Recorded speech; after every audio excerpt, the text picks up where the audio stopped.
Hey, you over there holding that angle. Are you tired of this happening to you? Well, good thing I got some advice for you if you want to hold angles much more efficiently. Now, it really all starts with your crosshair placement. If your crosshair placement sucks, you're gonna get slapped. Also, I'm gonna slap at you if you don't make your way over to Skins Monkey. Skins Monkey is a swaggy automated CSGO trading site. It's super easy to use. All you have to do is pick something in your inventory, check how much it's worth, and then go get something new from the monkey. What's also super nice is the filters you can use to narrow down your searches. So you can either use your skins to trade for new ones or deposit money with their 30% bonus. This becomes 35% with my code Wilson. Please use it. Along with this, you can get up to $5 free. Use my code Wilson. The link is in the description. Thank you, Skins Monkey. Now, you've probably heard, put your crosshair at head level. That's good. Do that. Let's go beyond that now. The next big factor we have to think about is how far away should my crosshair be horizontally from the angle that I'm holding. A big informant here is sound, because sound tells you typically what kind of peek the enemy is going to do, which thus informs where you should put your crosshair. So if I hear somebody running up mid, you hear the steps just like the opening clip, and they're running up coming to peek me, they're probably going to end up somewhere around here because they're going to swing fairly wide. It's possible that they stop on a dime, boom, right here to peek you, but more often than not, if they're running up into an angle, they're going to swing fairly wide. So when I hear those footsteps coming, I'm going to adjust my crosshair to be a little bit wider than it typically would, because I'm going to expect a wide swing. Conversely, if I don't hear anything, then I'm going to put my crosshair a bit closer to the angle in case somebody is shift walking up, and then maybe they just do a little peek like that, like they do a little crouch peek, or they just do a peek like this. That way they're just going to walk right into my crosshair. An important thing here is that I'm not going to put my crosshair right on the angle I'm holding, like right up against it, because I need to give myself time to react.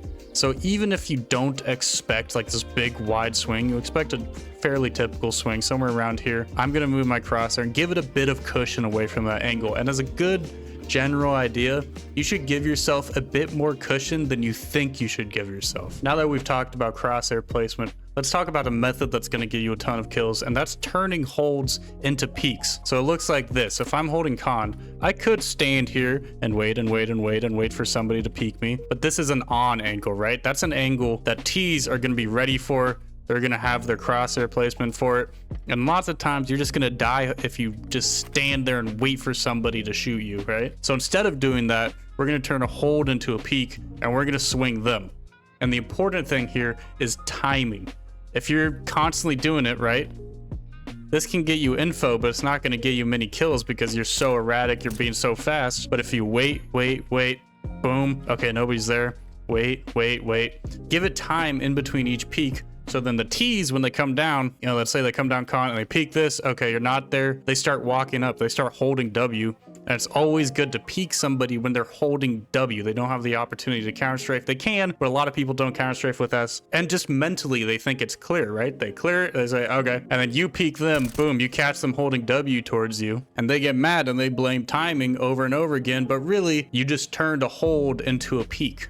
And this goes for so many places on so many other maps. This is a fundamental thing about CT side that you need to be practicing. Now, the last thing I'm going to talk about is that sometimes the best way to hold an angle, to hold an area of the map, is to not even hold it. It's just to play for info. Playing for info means that you're not looking for fights. You're not looking for kills. You're merely looking for information on a certain part of the map. So let's say I'm here on Vertigo. I'm a ramp player. Let's say we get ramp control, and then my short player, he rotates off because nobody was here earlier. Okay, now I'm anchoring a ramp alone, right? This is a very important part of the map that I don't want to lose. Now, I could stand here flat-footed and just wait for people to peek me. But again, this is a pretty good on angle. T's are going to be pretty ready for that fight. And if they double swing me, triple swing me, maybe I get a kill, maybe I don't. I'm probably going to get traded, right? And so if I get traded 4v4, T's have great map control. They have A ramp, they can execute A. It's a disaster, okay? So we're not looking for a trade. What we're looking for is info. We're gonna play for info, and you can do that just by jump peeking this, right? And this goes for many other maps, many other positions, but this is just an example. And so let's say I'm doing this and I spot somebody. Okay, now I can smoke ramp. Once we smoke ramp, okay, I got the info that there are people under ramp. I can relocate now. You know, I can play a different position. Maybe I can peek up here and go for a fight up here, or I can come up to crane. I can do whatever, and I can have one of my teammates rotate back to A, and we're in a much better position to defend ramp than just me standing here alone begging to be traded. Delay, let your team rotate over to you, and then take fights together as a team. You can also turn playing for info into playing for kills. So let's say I'm jump peeking this and I see somebody, I can just bank a flash like that and then go for a kill. I can go for a fight, right? So that's better for me because I'm taking the fight on my terms. I throw that flash, I have a bit of an advantage in that fight than if I just stand here and wait for somebody to peek me, right? Another example of this is ramp on nuke. Let's say I'm jiggling this, I'm just playing for info. Okay, I see somebody, I can just bank a flash like that, boom, swing. And I'm taking the fight on my terms. I'm becoming the peeker. I'm the one who throws the flash. I have an advantage in that fight rather than just standing here and letting them peek me. Thanks for watching this video. This was kind of like a quick hitter, different type of video. I hope you liked it. Thank you to my channel members. They're scrolling on by somewhere on the screen. Check out this other video that YouTube thinks you would like. So have a great day. Thank you so much.